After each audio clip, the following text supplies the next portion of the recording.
10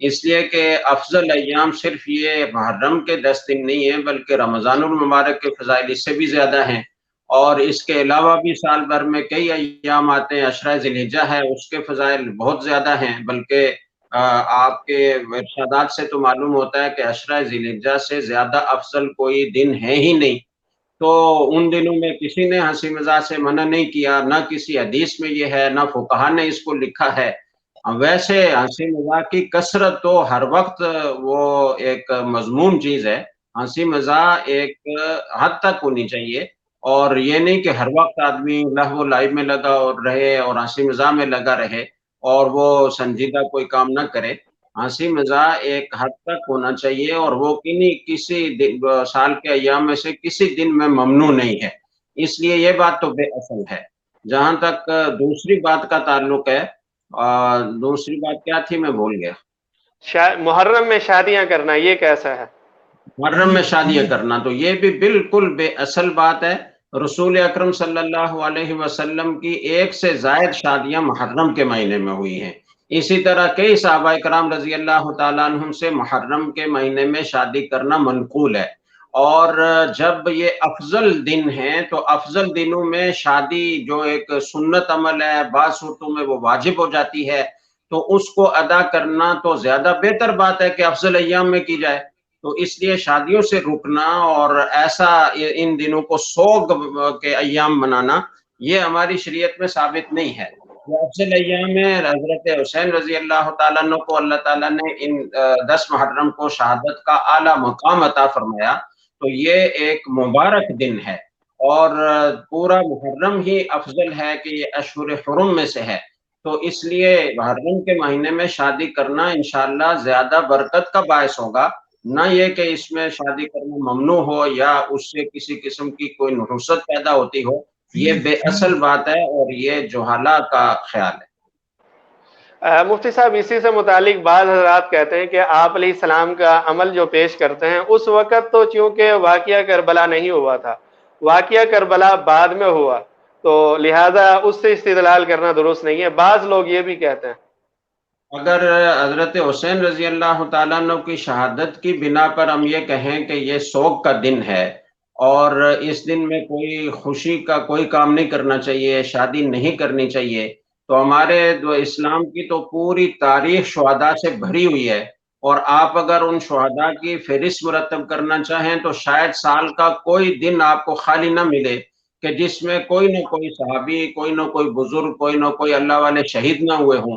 تو کیا پھر پورا سال شادی کرنا ممنوع ہوگا اور سارے لوگ چھڑے رہیں گے؟ ظاہر ہے کہ ایسا نہیں ہو سکتا. اور کسی کی شہادت کا دن وہ شادی کے لیے ممنوع نہیں ہے، منحوس نہیں ہے، بلکہ اس کی وجہ سے شادی میں برکت ہوگی. اور پھر محرم کا یا جو 10 محرم کے فضائل ہیں وہ تو حضرت حسین رضی اللہ تعالیٰ عنہ کی شہادت کی بنا پر نہیں ہے، بلکہ آپ یوں کہیے کہ یہ افضلیت تو بہت پہلے سے چلی آ رہی تھی، حضرت موسیٰ علیہ السلام کے زمانے سے. اور حضرت حسین رضی اللہ تعالیٰ عنہ کو اللہ تعالیٰ نے یہ اعزاز عطا فرمایا کہ ان کو اس افضل دن میں شہادت کا مقام عطا فرمایا. تو یہ تو برکتوں کا دن ہے، اس میں شادی کرنے سے برکت ہوگی. جزاک اللہ مفتی صاحب. نارووال سے شفقت صاحب پوچھتے ہیں کیا یہ بات درست ہے کہ ماہ محرم شروع ہوتے ہی شادی شدہ خواتین کو اپنے سسرال سے میکے چلے جانا چاہیے اور پھر 10 محرم کے بعد ہی واپس آنا چاہیے؟ اس کی بھی کوئی اصل نہیں ہے، نہ صحابہ کرام سے اس کا کوئی ثبوت ہے، نہ تابعین تبع تابعین سے اس کا کوئی ثبوت ہے، نہ ائمہ مجتہدین سے اس کا کوئی ثبوت ہے، نہ فقہا نے یہ لکھا ہے. تو یہ اغلاط العوام میں سے ہے جو رسمیں غیر شرعی لوگوں میں رائج ہو جاتی ہیں، یہ ان میں سے ہے، اس کی کوئی اصل نہیں. جزاک اللہ. کراچی سے محمد یاسر صاحب پوچھتے ہیں کہ کیا غیر مسلم مسجد میں سو سکتا ہے یا نہیں؟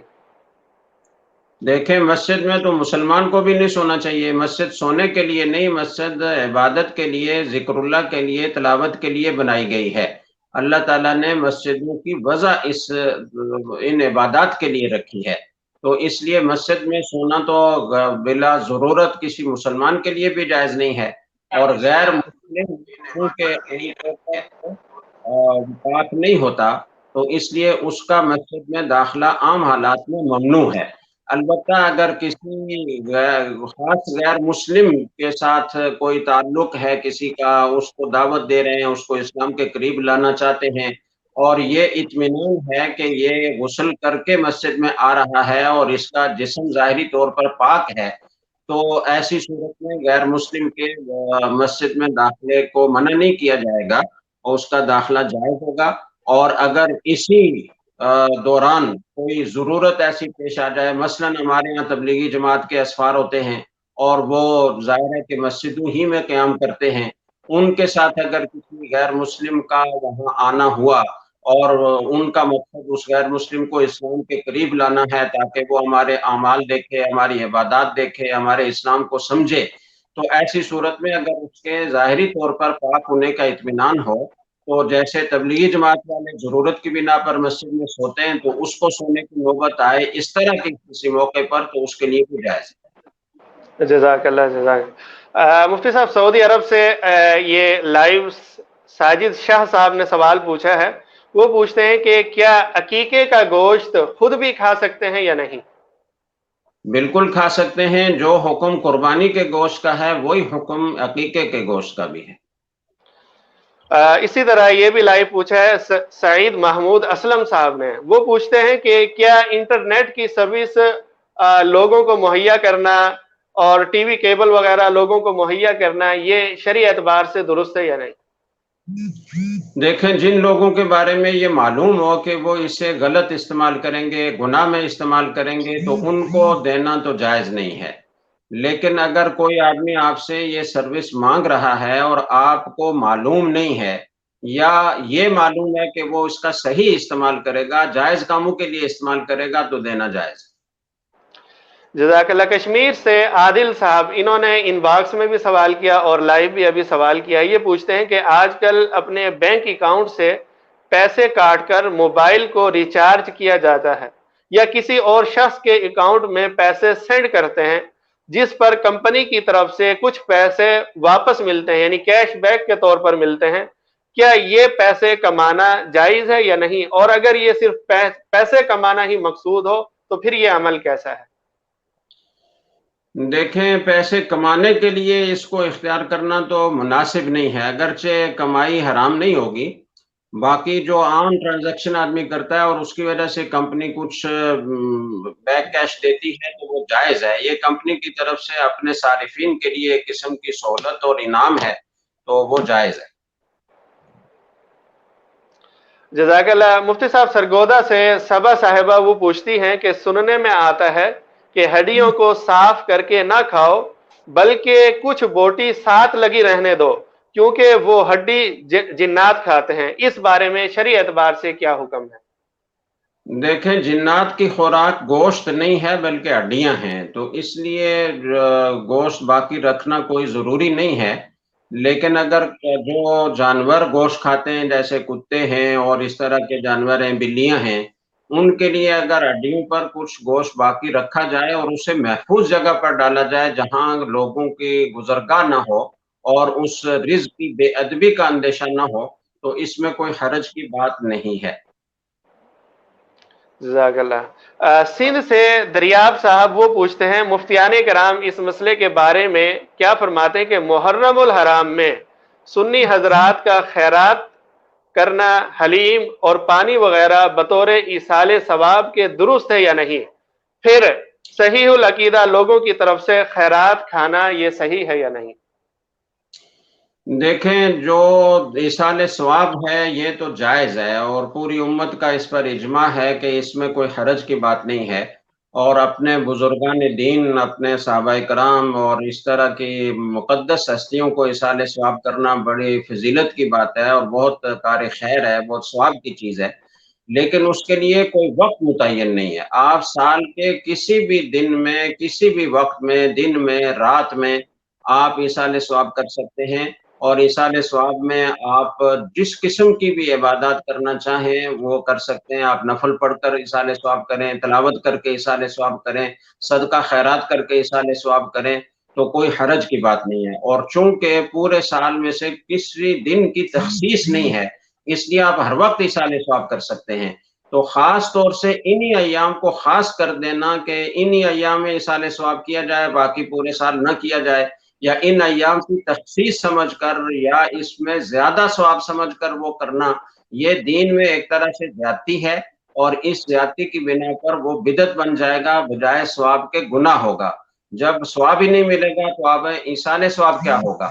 اگر کوئی ان ایام کی تخصیص کے بغیر وہ باقیہ سال کے بقیہ ایام میں بھی وقتاً فوقتاً ایصال ثواب کرتا رہتا ہے، تو وہ اگر محرم کے مہینے میں بھی تخصیص کے عقیدے کے بغیر اور اس میں کوئی زیادہ بقیہ ایام سے زیادہ ثواب کا عقیدہ رکھے بغیر اگر صدقہ خیرات کرتا ہے ایصال ثواب کے لیے، تو اس کی گنجائش تو ہے، لیکن چونکہ یہ ایک شعار بن چکا ہے اہل باطل کا، اور وہی ان دنوں میں خاص طور سے بہت سارے اور اعمال کرتے ہیں جو شرعاً جائز بھی نہیں ہے، اور جائز اور ناجائز کا ملغوبہ ہوتا ہے ان کی ساری رسوم میں، تو ان کے ساتھ ایک طرح سے مشابہت لازم آتی ہے۔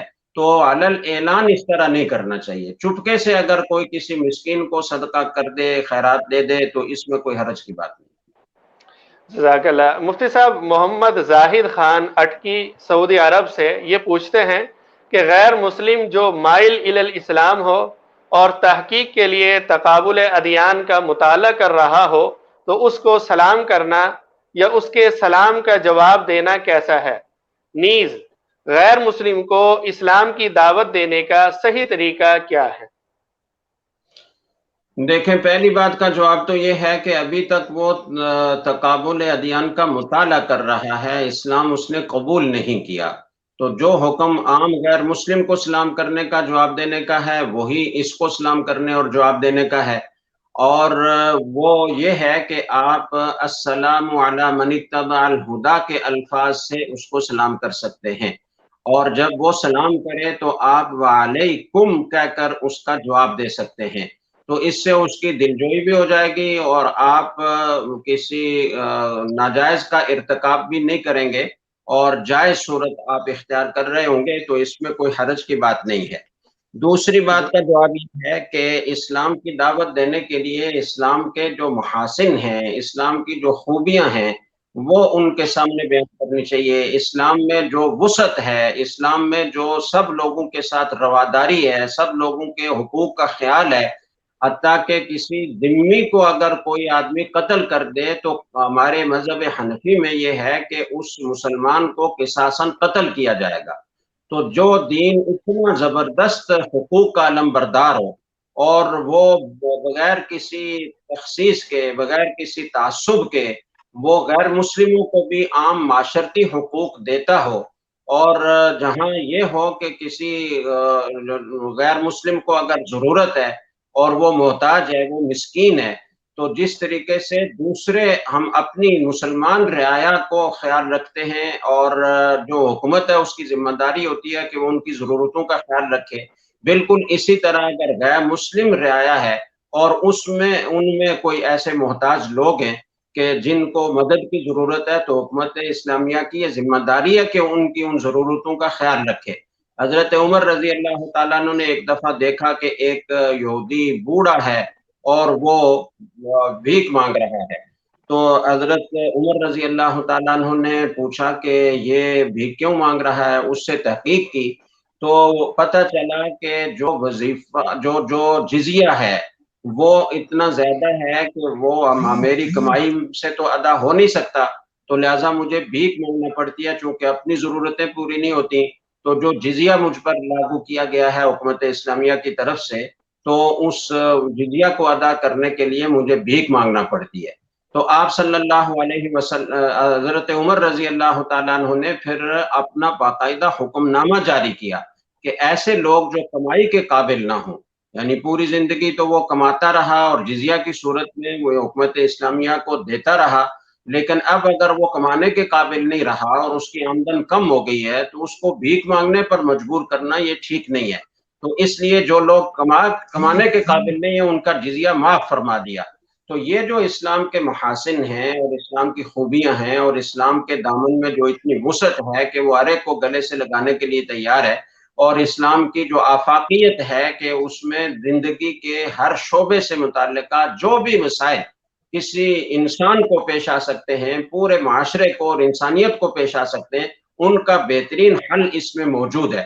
اور آج کل کے زمانے میں تو اور آسان ہو گیا کہ جب دنیا کے اپنے بنائے ہوئے نظام سارے کے سارے ناکام ہو چکے ہیں اور دنیا ایک اضطراب میں اور پریشانی میں مبتلا ہے، اور وہ دیکھ رہے ہیں کہ ہم کون سا نظام اختیار کریں جس سے ہمارے سارے مسائل اور مشکلات حل ہوں۔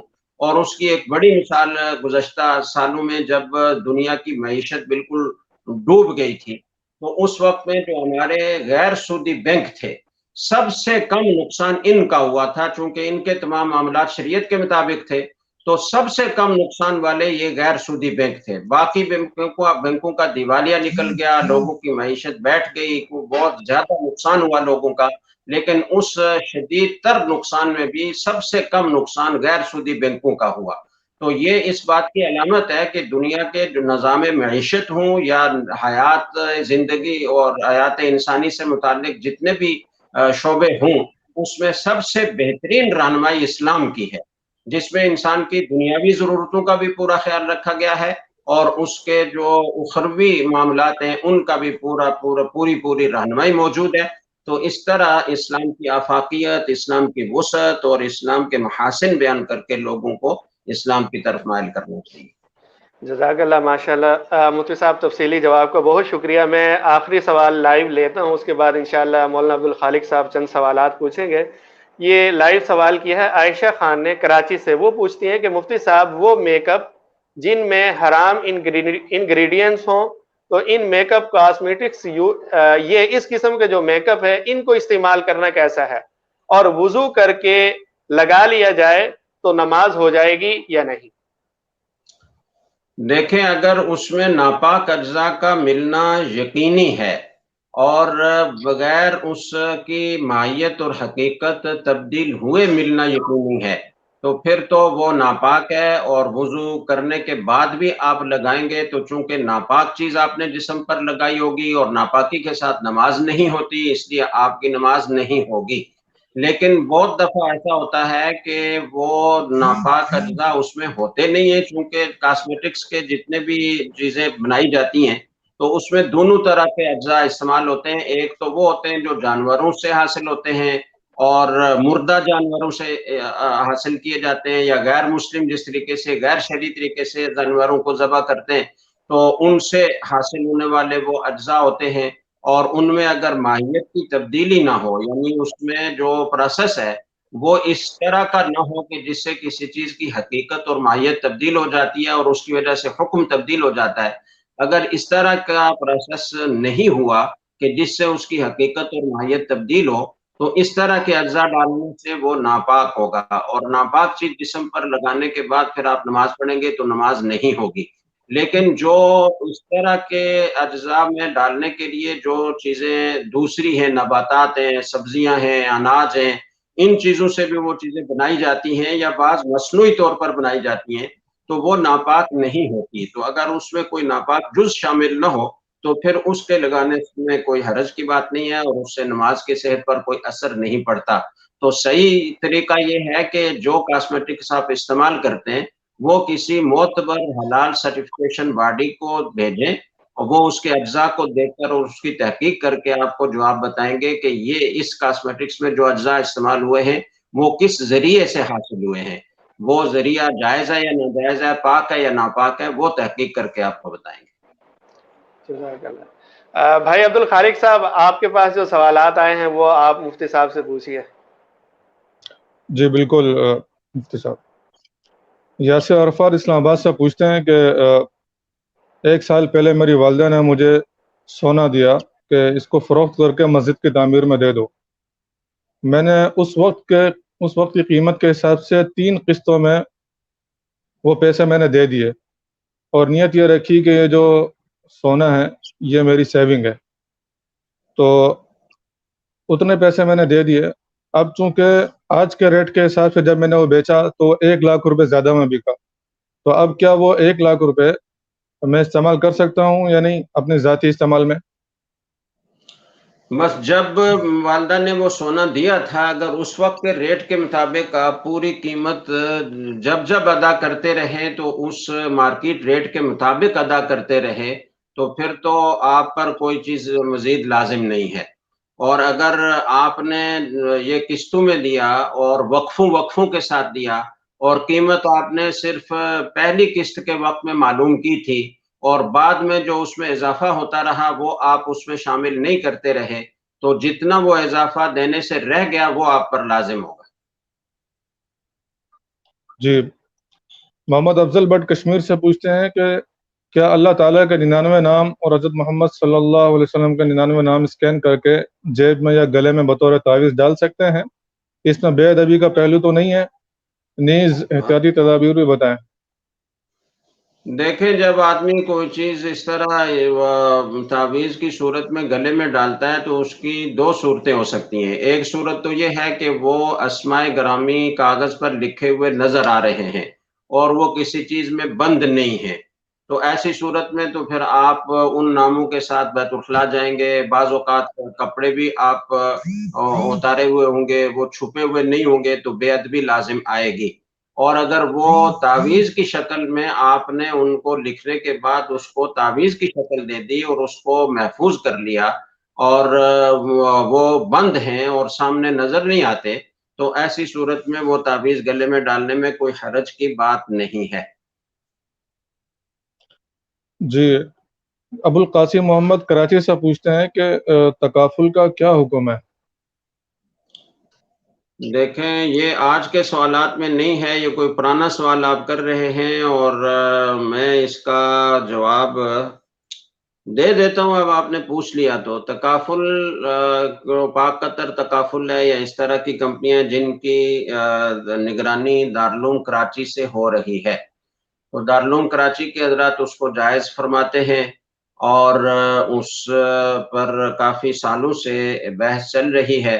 بہت سارے حضرات تو بالکل اس کو ناجائز اور حرام کہتے ہیں، لیکن ہم نے اس پر کچھ اشکالات تھے وہ لکھ کر کئی سال پہلے بھیجے تھے اور حضرت نے پھر اس کے بعد ہم سے کچھ عرصے کے بعد رابطہ بھی کیا تھا اور ہم وہاں گئے تھے. ہمارے جو ساتھی جنہوں نے اس پر کام کیا تھا وہ بھی اور میں بھی ساتھ تھا تو وہاں ایک تفصیل سے مجلس ہوئی تھی اور حضرت نے ہمارے اشکالات بہت توجہ سے سنے تھے اور فرمایا تھا کہ اس سے پہلے جتنی بھی تحریریں تکافل کے بارے میں اس کے رد میں اور اس کے اوپر اشکالات پر مشتمل لکھی گئی ہیں ان میں سب سے زیادہ وقیع تحریر آپ لوگوں کی ہے کہ جنہوں نے پوری بات کو اور پورے نظام کو اچھی طرح سمجھ کر یہ اشکالات کیے ہیں. تو ہم ان پر غور کریں گے اور اس پر پھر دوبارہ بات ہوگی.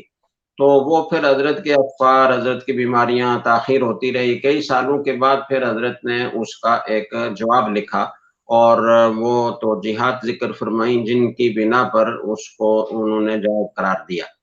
اس پر پھر ہمیں کچھ اشکالات تھے. پھر پاک قطر تکافل کمپنیوں کے جو ذمہ دار حضرات ہیں مختلف شہروں میں جو اس تکافل کے نظام کو دیکھ رہے ہیں، اس کی نگرانی کر رہے ہیں، ایک مجلس ہماری ان کے ساتھ ہوئی اور ہم نے انہیں کچھ اس میں تبدیلیوں کی تجویز پیش کی کہ اگر یہ تبدیلیاں کر لی جائیں تو آپ کے نظام میں بھی کوئی خاص فرق نہیں پڑے گا اور ان تبدیلیوں کی بنا پر یہ جو ہمارے اشکالات ہیں وہ ختم ہو جائیں گے اور ہم بلا تکلف اس کو جائز قرار دے سکیں گے.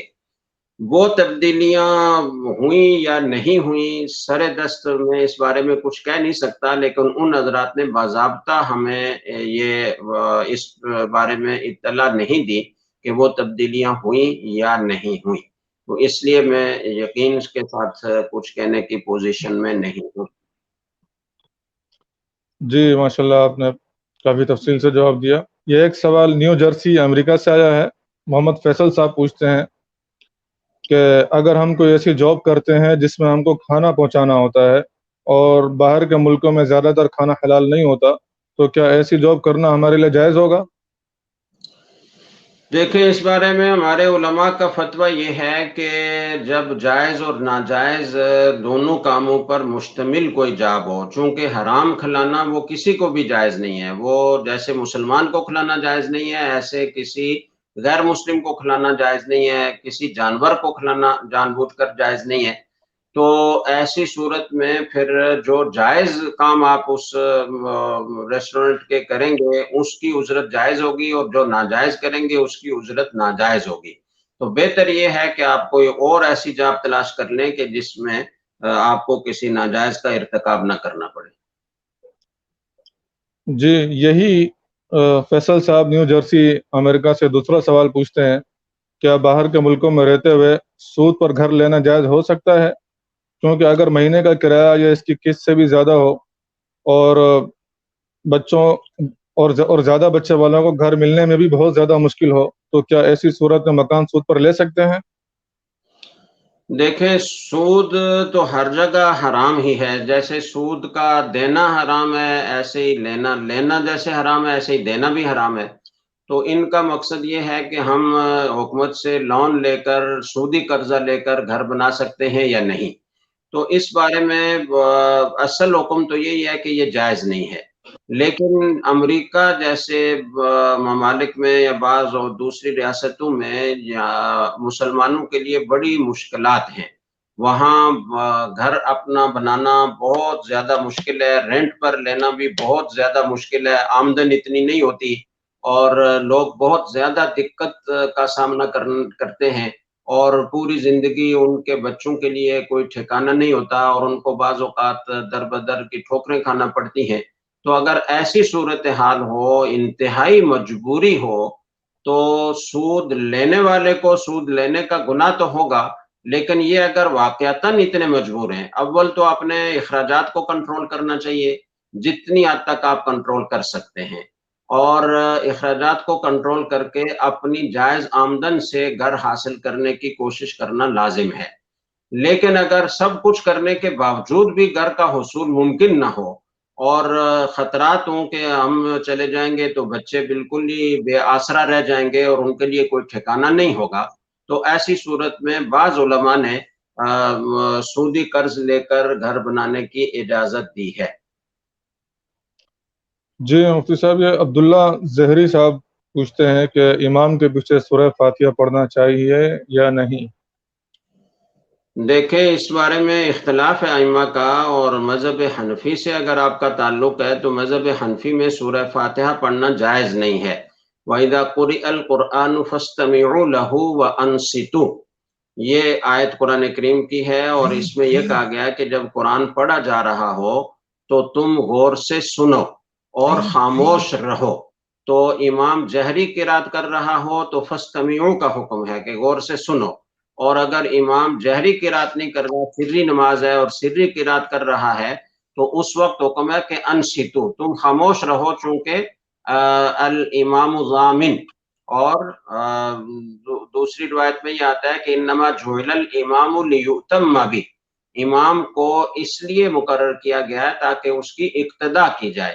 تو امام آپ کی طرف سے سورہ فاتحہ پڑھ رہا ہے، جو امام پڑھ رہا ہے وہ سب مقتدیوں کی طرف سے کافی ہے، اس لیے سورہ فاتحہ امام کے پیچھے نہیں پڑھنی چاہیے. جی مفتی صاحب، آخری سوال ہے کہ کیا رات کو جھاڑو لگانا شرعی طور پر درست ہے؟ عادل ڈال پوچھ رہے ہیں. جی، جھاڑو لگانے میں کوئی حرج نہیں ہے. یہ بھی اغلاط العوام میں سے ہے کہ لوگ سمجھتے ہیں کہ رات کو جھاڑو لگانا کوئی نحوست کی بات ہے یا اس سے کوئی مصیبت آتی ہے. ایسا کچھ نہیں ہے. جب بھی صفائی کی ضرورت ہو آپ صفائی کر سکتے ہیں. یہ نہیں کہ گند پڑا ہوا ہے اور ہم رات ہو گئی ہے تو اس لیے اس کو صاف نہ کریں کہ رات میں جھاڑو لگانا کوئی غلط بات ہے. شریعت میں اس کی کوئی اصل نہیں ہے، کسی وقت بھی جھاڑو لگایا جا سکتا ہے. جزاک اللہ مفتی صاحب، آپ نے قیمتی وقت نکالا ہمارے لیے درس قرآن کے لیے. انشاءاللہ اگلی نشست سے ملاقات ہوگی آپ سے. انشاءاللہ. جزاکم اللہ. اکرمکم. السلام علیکم ورحمۃ اللہ وبرکاتہ. وعلیکم السلام ورحمۃ اللہ وبرکاتہ. جناب، یہ آج ہمارے ساتھ مفتی محمد صاحب تھے جو جامع الرشید کے سینئر مفتی ہیں، اور سوالات کے جوابات دے رہے تھے. اور ماشاءاللہ آج بھی ناظرین نے بڑھ چڑھ کر حصہ لیا سوالات کے سیکشن میں، کمنٹ سیکشن میں. کسی نے کمنٹ سیکشن میں بھیجے، کسی نے ان باکس میں بھیجے، تو ہم نے کوشش کی کہ تقریباً سب کے سوالات ہم نے اس لائیو سیشن میں لے لیے سوال. تو انشاءاللہ اگلی نشست ہماری ہوگی جمعہ والے دن، اور جمعہ والے دن مفتی عبدالمنان صاحب کا دارالعلوم کراچی سے وہ ہمارے ساتھ شامل ہوں گے. تو آپ سب سے گزارش ہے کہ اس دن بھی آپ ہمارے ساتھ جڑیں اور ہمارا لائیو پروگرام دیکھیں اور اپنے سوالات کریں لائیو کمنٹ سیکشن میں بھی، اور چاہیں تو ان باکس میں بھی کر سکتے ہیں. تو جمعہ والے دن 8 بجے مفتی عبدالمنان صاحب دارالعلوم کراچی سے ہمارے ساتھ ہوں گے انشاءاللہ تعالی. اور اسی طرح درس قرآن کو ہر جگہ پہ آپ فالو کریں، سبسکرائب کریں، لائک کریں. خصوصی طور پر فیس بک پر جیسے درس قرآن کے بہت سارے پیجز ہیں، درس قرآن انٹرنیشنل، درس قرآن لائیو، درس قرآن ورلڈ، درس قرآن کڈز، میڈیا، کلام. تو ان سب ناموں سے درس قرآن کام کر رہا ہے. تو ایک تو اس کو لائک کریں، دوسرا آپشن میں جا کر اس کی فالوئنگ سیٹنگ میں اس کو فیوریٹ پہ کر دیں. تو اس طرح ہوگا یہ کہ یہ پروگرام آپ ترجیحی بنیادوں پہ دیکھ سکیں گے. یعنی کہ ہوتا اس طرح ہے کہ جب آپ بہت ساری پوسٹیں وغیرہ آتی ہیں فرینڈس کی طرف سے، دوسرے پیجز کی طرف سے، تو وہ ان میں دب جاتی ہیں اس کی پوسٹیں. تو یہ جس طرح اسکرین شاٹس اسکرین پر نظر آ رہا ہے، تو اس میں آپ اس کو فالوئنگ سیٹنگ میں جا کر فیوریٹ پہ لگا دیں، تو اس طرح آپ ساری پوسٹیں آپ کے سامنے آ جایا کریں گی. تو اسی طرح یوٹیوب پہ بھی انہی ناموں سے ہے، اس پہ بھی آپ لوگ لائک کریں، اور ایسے ہی انسٹاگرام پر بھی آپ لوگ اس کو فالو کریں ہمیں. تو انشاءاللہ تعالی اگلے پروگرام میں حاضر ہوں گے جلد. تو آپ لوگوں سے گزارش ہے کہ درس قرآن کو دیکھتے رہیں، شیئر کریں دوستوں کے ساتھ، اور دوستوں کو بھی بتائیں اور اس کے لنک بھیجیں. جب تک کے لیے آپ سے اجازت چاہتے ہیں. السلام علیکم ورحمۃ اللہ وبرکاتہ.